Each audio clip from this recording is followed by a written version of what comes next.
Welcome to the Banker Lamp. Please enjoy the video.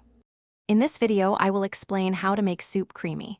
To achieve a truly luxurious and smooth texture, blending is the most effective method. This technique transforms cooked vegetables or legumes into a rich, velvety base. You'll need a good blender, either an immersion blender for convenience or a high-speed countertop model for ultimate smoothness.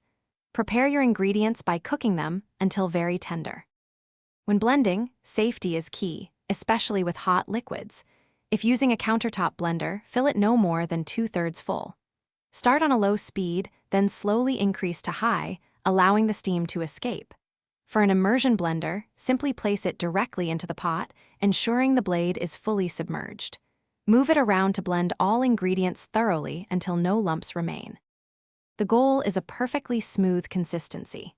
Blend for at least 1 to 2 minutes on high speed to break down all fibers. If you desire an even richer soup, stir in a 1/4 cup of heavy cream or a dairy-free alternative like coconut milk after blending. If the soup is too thick, thin it with a little warm broth or water until it reaches your preferred texture. Once blended to perfection, gently reheat your creamy soup over low heat, stirring occasionally to prevent scorching. This is also the ideal time to taste and adjust your seasonings. Add a pinch more salt, a grind of fresh pepper, or your favorite herbs to enhance the flavor. Serve your velvety soup warm, perhaps with a swirl of olive oil or a sprinkle of fresh chives. Thanks for watching. If this was helpful, leave a like and consider subscribing. See you next time.